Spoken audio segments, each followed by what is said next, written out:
For those of you who don't know Ben Orford, him and his wife Lois, they make the best knives in the country is not a overstatement at all. They do. If you are in the world of bushcraft and you go into the woods and you see somebody else, and you can see people clocking a Ben Orford knife, and they literally go, "It's a Ben Orford." A bit like we used to do with Escort Cosworths, and you just see people mouth the word Escort Cosworth.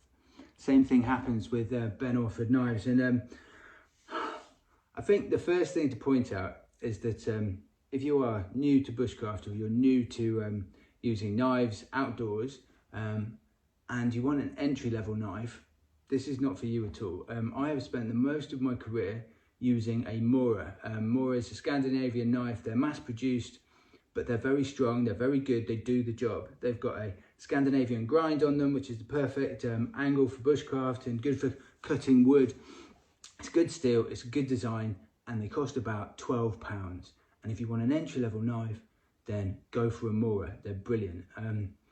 However, as you go through life, invariably, if you do stuff a lot, you want to get the better tools, don't you? You want to use nice knives if you're a good chef, because it just feels nicer, and invariably it makes your job a lot easier. And if it's a good tool, then it will stay sharp for longer, and it will just feel nicer in the hand.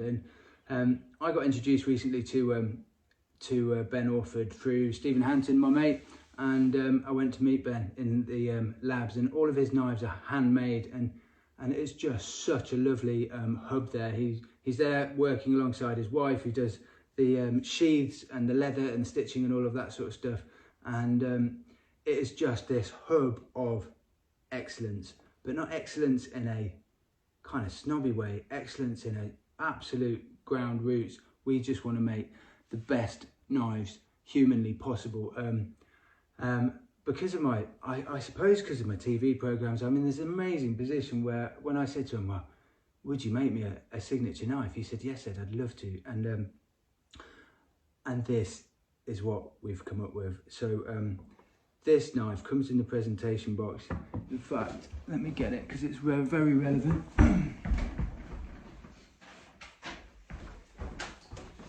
It also comes with a certificate of authenticity, telling you exactly the details of the knife, and even there on the top you've got yourself a little sticking plaster, because they are so sharp. But my first Ben Orford knife, I took it out and I'd cut myself twice within 5 minutes. It's literally so sharp that the cuts are imperceptible. It is dangerous. So you've got a little sticking plaster there, but that is a point to note. These are collector's items, essentially. You can use them, of course. They're the best knives that money can buy in terms of bushcraft knives. But they're all handmade, and they're made in the craft labs that Ben and Orford have set up. And it comes with an authenticity statement. My knife that Ben and I have collaborated on has a number of features, and I can get it out of the box. This collaboration for me is so exciting, it really is. So, number of things. It comes in stitching. It's got this is the blue that my brand is associated with, and it comes with the blue stitching. But it's a woodlander knife. It's based on the woodlander that Ben Orford sells, and it's very popular. It's got a Scandinavian grind on it, obviously, which is the perfect grind for cutting wood. And this is a multi-purpose bushcraft knife. Okay, it's not deliberately so got all the bells and whistles on it that you might expect from a potentially a knife that has been made by somebody who doesn't know about bushcraft. There's no saw on the back, there's no bottle opener, there's no compass in the handle, there's no sewing kit inside it. This is the real deal. It's got a full tang, which means the blade goes all the way back into the handle, so that it just has so much residual strength to it. It's got spaces there, and you can see this is an absolute work of art. It's got the same blue in the spaces that it's got in the stitching and indeed on the box. It's an absolute work of art. It's got my signature there on one side, Ed Stafford, and Ben and Lois's logo on the other side. this knife, the handle, is made out of desert ironwood, which is one of the toughest natural materials that you could possibly make a handle from, and it won't warp, it won't swell in damp weather. That is a handle that is going to stay in perfect condition for a lifetime, quite frankly.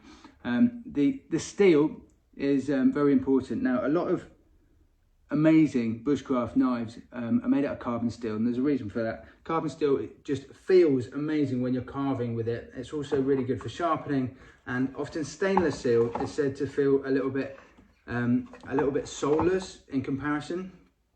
This is a new steel alloy called AEBL, and the reason it's amazing is that it has the properties of carbon steel in terms of the feel and how you sharpen it and how you use it, but it's also got the properties of stainless steel in the fact that it won't rust. Now, I take my tools to humid tropic environments a lot of the time, and so it's very, very often that I'm just like wiping the knife on myself and then putting it back in, but it might be a little bit wet. If that is the case, if it was a normal carbon steel knife, eventually that would start to rust and it would start to corrode. But because it's not, because it is this new steel alloy, this has got the same properties as stainless steel in the fact that it will not rust. So therefore it's an extremely useful knife to use if you're not sure what environment you're going to be using it in, and it won't rust, basically. The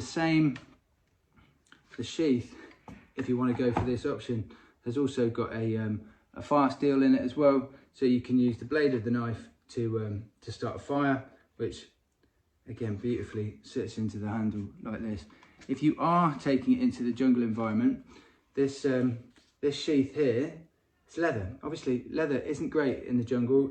It degrades, it gets damp. Once this is wet, it's going to stay wet for quite a long time. It's not the sort of thing you want to put by the fire, because it's a thing of beauty.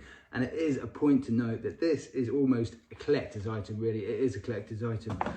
But if you want to use it in anger, we've also got the option of a Kydex sheath. Now, Kydex is this material that a lot of gun holsters are made out of, and it's extraordinarily functional.